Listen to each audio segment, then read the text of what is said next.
Hello everyone, आज हम पढ़ेंगे बीटा फंक्शन और उसकी कुछ प्रॉपर्टीज़। बीटा फंक्शन की 3 प्रॉपर्टीज़ हैं जिसमें से इस वीडियो में हम 2 कवर करेंगे। So let's start with the definition of beta function. The first integral, जो ये इंटीग्रल है इसको मैं आगे डिटेल में समझाऊंगी। वेयर m और n, इनकी x की जो पावर m और n है ये दोनों पॉजिटिव हैं यानी ग्रेटर देन 0 है, इस कॉल्ड बीटा फंक्शन। इसको हम कुछ इस तरीके से डिनोट करते हैं bmn से। अब बीटा फंक्शन को हम इस तरह से लिखते हैं, इंटीग्रल जिसकी लिमिट्स हैं 0 से 1, x की पावर m-1, फिर 1 माइनस एक्स की पावर n-1 एंड dx। अब यहाँ पे जो m और n है इसकी पावर में, ये दोनों ग्रेटर देन 0 हैं, मतलब ये दोनों पॉजिटिव हैं। m और n इज़ ग्रेटर देन 0। अब इतने बड़े इंटीग्रल को, बीटा फंक्शन को हम डिनोट करते हैं बीटा mn से। अब बीटा फंक्शन की डेफिनेशन तो यहीं ख़त्म होती है, लेकिन अब देखते हैं एग्ज़ाम में किस टाइप के क्वेश्चंस आते हैं। तो यहाँ पे मैंने एक एग्जांपल ले लिया है बीटा फंक्शन के जैसा ही। तो इस इंटीग्रल को अगर आप कंपेयर करें डेफिनेशन से, दोनों इंटीग्रल में x है यहाँ पे स्टार्टिंग में और 1 माइनस एक्स भी है, लेकिन इनकी अगर आप पावर्स को देखो तो यहाँ पे इसकी पावर है 2 और इस x की पावर है m-1, इसकी पावर है 4 और उसकी पावर है n-1। इसका मतलब है कि m-1 इज़ इक्वल्स टू 2 और n-1 इज़ इक्वल्स टू 4। तो यहाँ पे m और n की हम वैल्यूज़ निकालें तो आएगी 3 और 5। अब इस बीटा फंक्शन को हम बीटा mn से भी डिनोट करते हैं, तो हमें ये भी बीटा mn से डिनोट करके दिखाना पड़ेगा। तो यहाँ पे ये दोनों m और n की वैल्यूज़ आएंगी जो हमने कैलकुलेट करके निकाली हैं। तो यहाँ आ जाएगा beta 3,5 which is beta mn। Let's take one more example. यहाँ पे x और 1 माइनस एक्स फिर से सेम है, लेकिन उनकी पावर्स अलग हैं। उनकी पावर को अगर हम कंपेयर करें तो m-1 और n-1 से कंपेयर करेंगे। फिर से m और n की वैल्यूज़ निकालते हैं, तो m-1 इज़ इक्वल्स टू -1/2 और n-1 इज़ इक्वल्स टू 1/2। इनकी जो वैल्यूज़ आई हैं वो है -1/2 और 3/2। तो फिर से बीटा फंक्शन की फॉर्म में इसे लिखते हैं बीटा mn की फॉर्म में। तो beta mn is equals to, m की वैल्यू है -1/2 और n की वैल्यू है 3/2। So this is your answer. अब बीटा फंक्शन तो हमने समझ लिया, अब समझते हैं प्रॉपर्टीज़ ऑफ बीटा फंक्शन। पहली प्रॉपर्टी है beta function is symmetric. Symmetric होता है जो दोनों साइड से सेम हो, मतलब जैसे बीटा mn है वो बीटा nm के इक्वल हो। अब इसका प्रूफ करके हम इस प्रॉपर्टी को समझते हैं। इसका प्रूफ एग्ज़ाम में भी आता है। तो यहाँ पे हमने डेफिनेशन लिख ली बीटा फंक्शन की। अब यहाँ के 1 माइनस एक्स को हम पुट कर देंगे t। 1 minus x is equals to t। इन इक्वेशंस को आप इक्वेशन 1 और इक्वेशन 2 भी मार्क कर देना। अब जैसे यहाँ पे हमने 1 माइनस एक्स को t पुट किया है, हम इसी इक्वेशन से x की वैल्यू निकालेंगे जो होगी 1 माइनस टी। इसको हम लिख देंगे equation 3।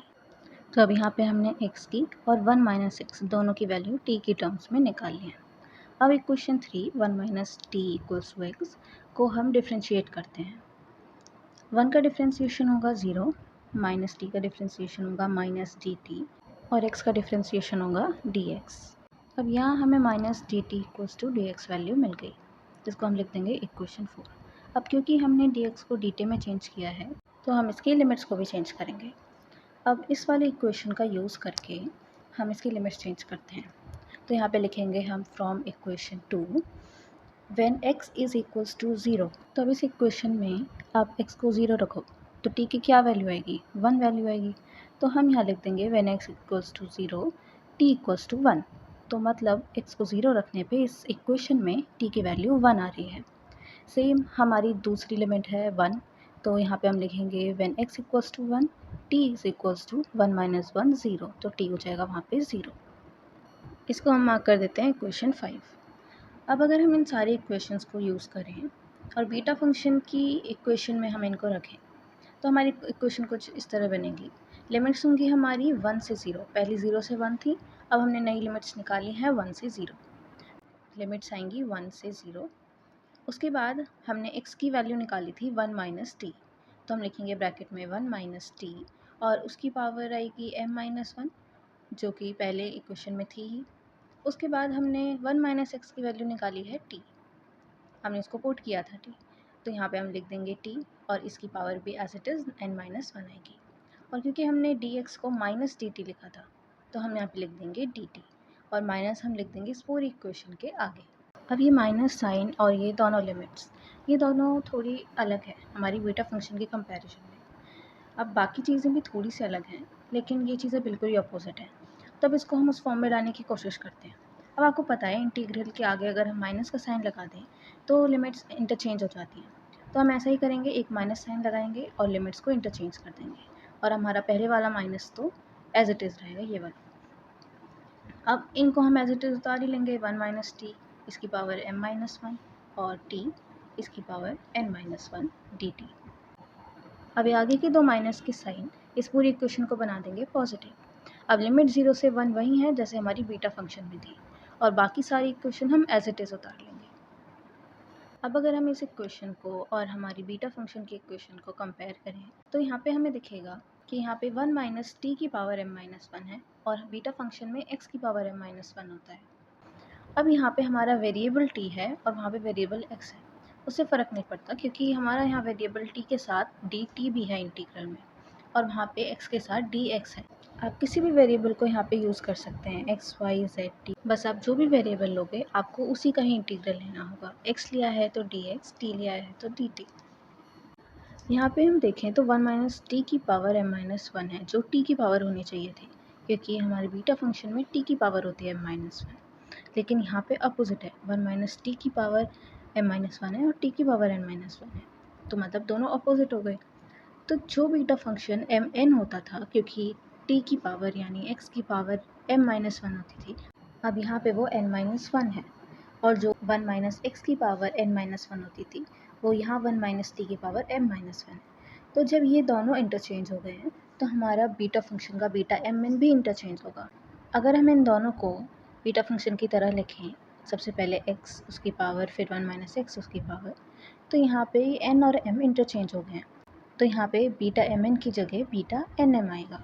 So hence proof beta m n is equals to beta n m. तो हमने first property beta function is symmetrical ये पूरी कर ली है with proof. Second property is another form of beta function.